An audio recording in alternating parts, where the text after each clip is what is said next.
Now, I thought, you know, it's near Christmas, and I'm already in rehearsals for Panto. We open next Saturday.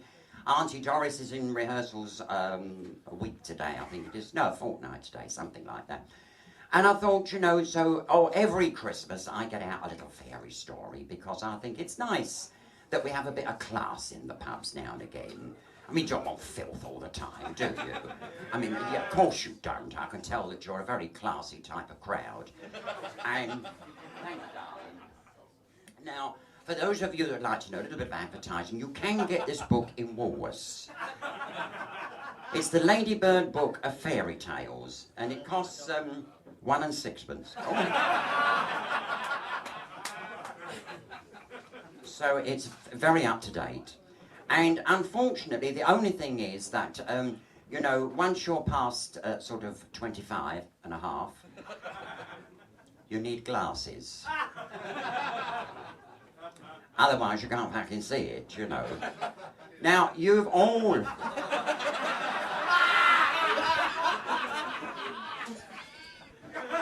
when you're past 60, you can't even fucking feel it. Now... It'd be good if I cleaned them for a start. Now, the most popular story, of course, at Christmas is Cinderella. Yes. When, you know, of course, I mean, they have such wonderful characters, don't they, you know? And, of course, people go into pantomime in parts that suit them, you know. Sorry. It's all right, darling.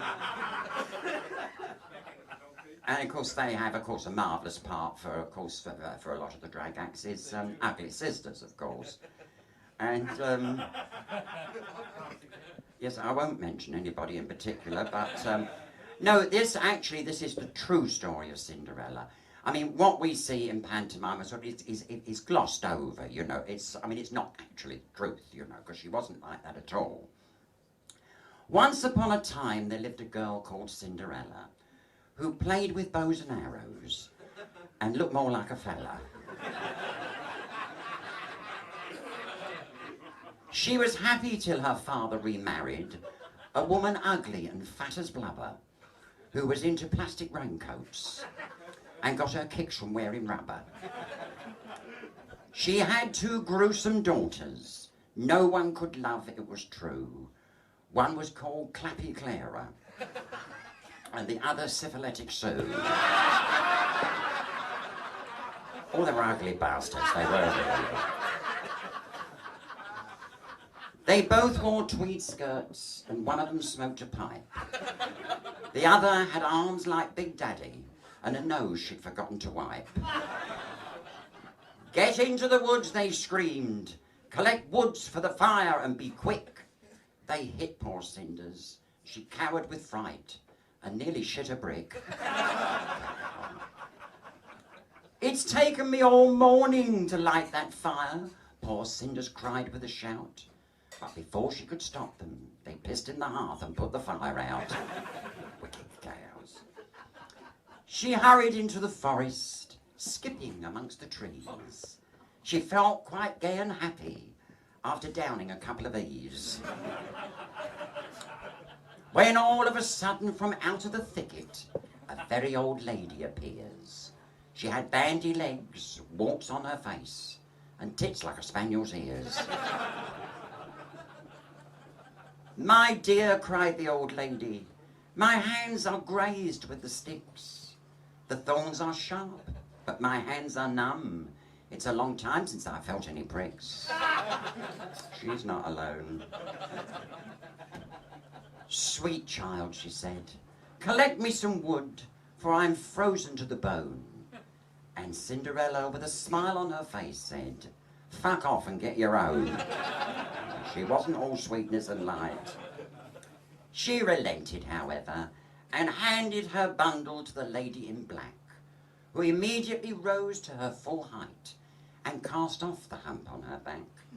One day I will do you a favour, she said, something you're going to like. And although Cinderella had led a sheltered life, she knew the old girl was a dyke. You can tell, can't you?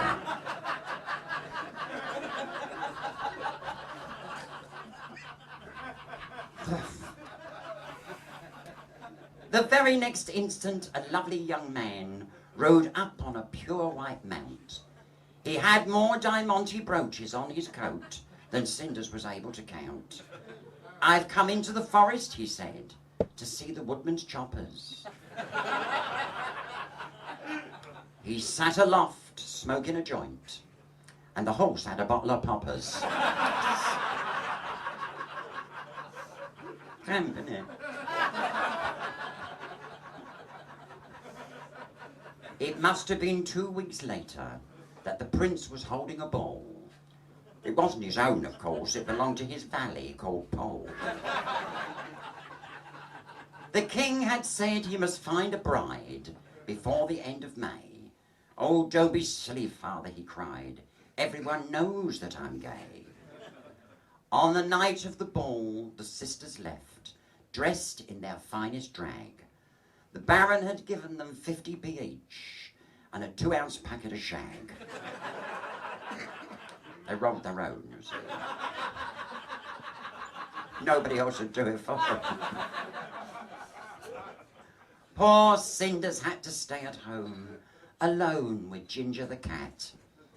In front of the fire, skirt round her waist, crying and warming her prat. I've done it often, haven't you? Suddenly, in a puff of smoke, the lesbian fairy appeared, dressed in tweeds with Wellington boots and sporting a long black beard. "I am your butch fairy," she said. "Fetch me a turd." Toad, sorry.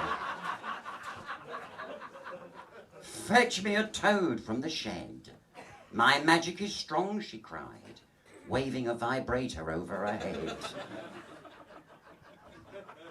Suddenly Cinders had a dress of satin and a coach of brilliant gold. "Make sure you piss off by 12, she said, "or everything will turn bold." Now Cinders was a hit with the prince that night. They made a perfect pair. She had helped him with his makeup and put highlights in his hair. She was a fag hag, you see.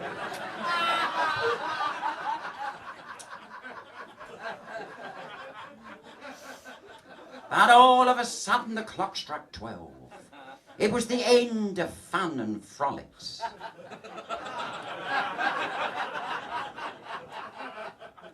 As she ran down the stairs, she bumped into the butler, and he went arse over bollocks. You knew that was coming. The prince threw a fit and uprooted the tables and chairs, but all that was left of Cinders was the vibrator at the foot of the stairs. As he held it aloft, batteries still running, he proclaimed in a serious tone, "Whoever this 16-inch... 16-inch?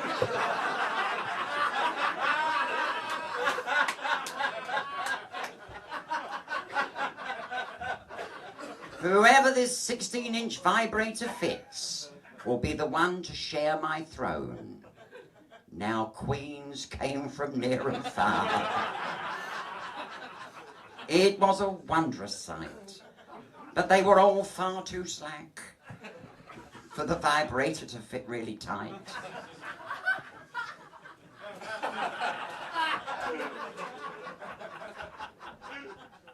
They tried it by hand on the end of a pole to get in all they could cram. One of them tried with lallies akimbo on the end of a battering ram.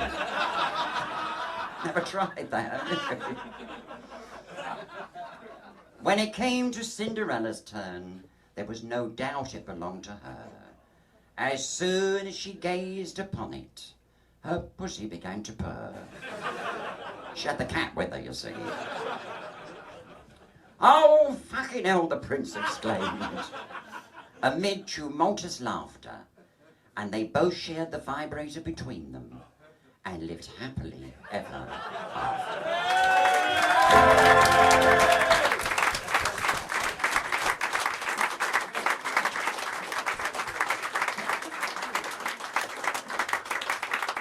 You can still get that book at Walrus if you want a present for the kids this year.